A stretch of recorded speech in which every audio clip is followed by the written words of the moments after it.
dia untuk dibincang selama. Dan kita pun bertanya ke Kristian apa yang sampai tahu baru learn mengerti tahu sebenarnya kalau sebab tuan sekalian kali sejarah dalam negara kita sejak kita mulai berkuliah banyak kawan-kawan dia ataupun amalan-amalan dalam masyarakat kita ialah merupakan termasuk amalan-amalan Kristian. Kalau tengok sekolah juga beberapa itu pakai tuan pendek dulu. Kalau tidak sekolah dulu pakai sekolah dulu. Masuk kita dah banyak dulu masuk sekolah dulu. Tak dulu.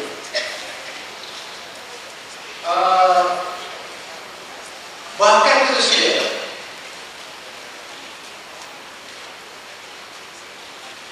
kalau kita lihat lagi pengalaman kita dan negara kita dulu ada usaha untuk nak buat bukan Islam dalam NGO dan parti Islam dan sebagainya. Kalau kita merapikan bahkan kalau kita lihat dalam kurikulum sekolah kita dulu kita membesarkan usahakan dulu dalam sejarah dulu dalam sejarah pelajaran sekolah.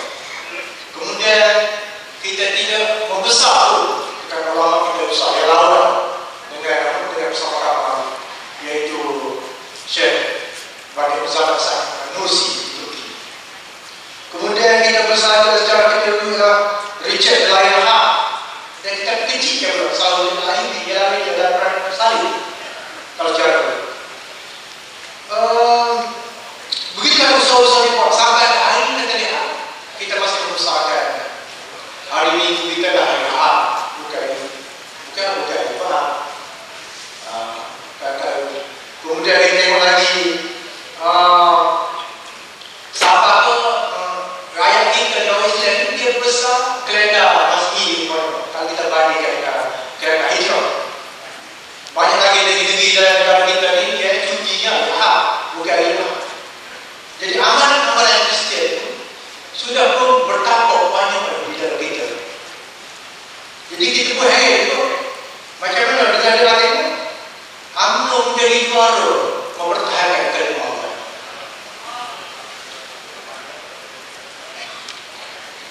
Bila dia jadi hebat dia pakai dalam kalimah Allah ni UMNO menjadi satu orang yang sangat ekstrim.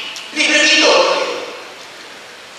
kita dia bukan sekali pakai apa macam tak selamat negara ini isu begitu sekali besar perangai dia tengok calon dia kepala babi dia macam kalau timur. Jadi dia lebih Islam. Jadi kita mau pada inilah soalnya yaitu seorang adik kita yang sangat muda bersama kita pada pagi ini, yaitu yang kita dikenali sebagai Ustaz UMG Kuala Mesir. Orang sangat muda, kecil balik. Perdeka asalnya lah Pondok Utara. Bahasa dia orang ada, dia menemukan sini. Tahu duduk lain dia orang tapi dia main Pondok Utara. Lepas itu pergi kepada Karachi, Pakistan. Kemudian sambung pelajar ke Al-Azhar Mesir. Dan sekarang dia menjadi editor Syarah Kimia Paprika. Dan kalau kita lihat juga kalau kita blogger dan blog kita tengok ada satu blog yang bukan dia adalah Al-Pakistani. Buku Al-Pakistani jadi pula saudara Encik kita dan mereka juga banyak buku yang tulis oleh beliau. Dan jadi seorang adik kita yang baik ini dan insyaAllah dia akan menjelaskan kepada kita adalah penggunaan kalimah Allah di kalangan Muslim. Jadi Allah nanti bermaksud silakan Ustaz Wajib untuk menyampaikan komentar bertanya. Silakan.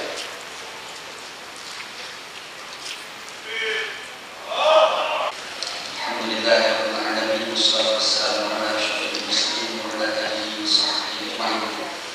Rabbi shrah li sadri wa yassir li amri wahlul 'uqdatam min lisani yafqahu qawli.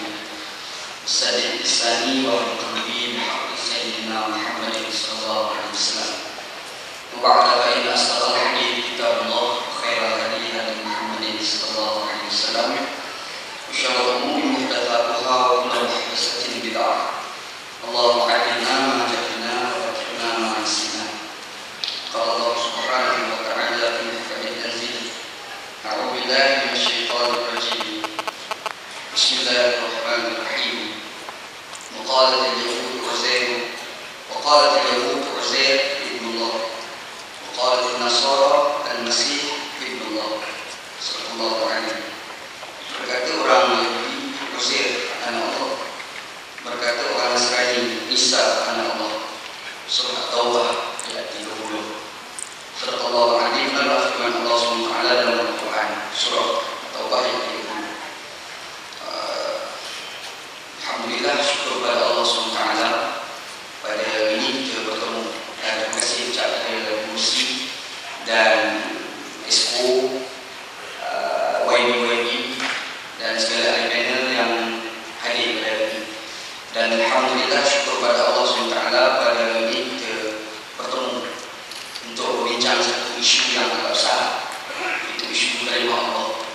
Dan anak pada hari ini dijemput dalam keadaan di hadapan anak, di belakang anak adalah tokoh-tokoh yang dikenali ramai. Dr. Siri Fatih, terus ni dijemput pula Dr. Muhammad Nur Mahmudi, Fatih Dr. Jumlah pula anak ni Dr. Belaya dan Dr. Belaya, nama pula oleh 1G, orang sekarang dah 3G ya, Dr. 1G lagi.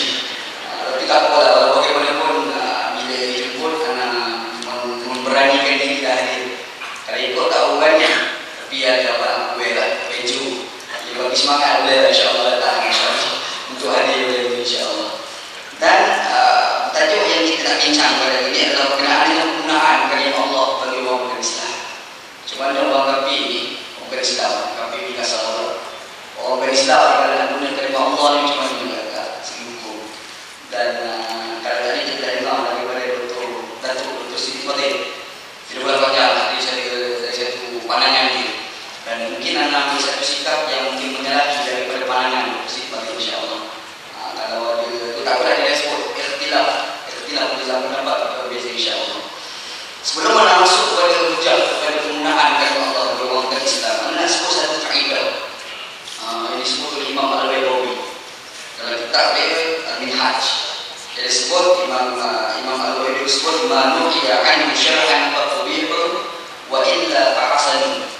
Kata Imam Al-Baydawi, perkara yang ditegak syarak itu mesti, tapi kalau benda itu diizinkan dalam syarak mesti baik. Asal senang. Kalau Allah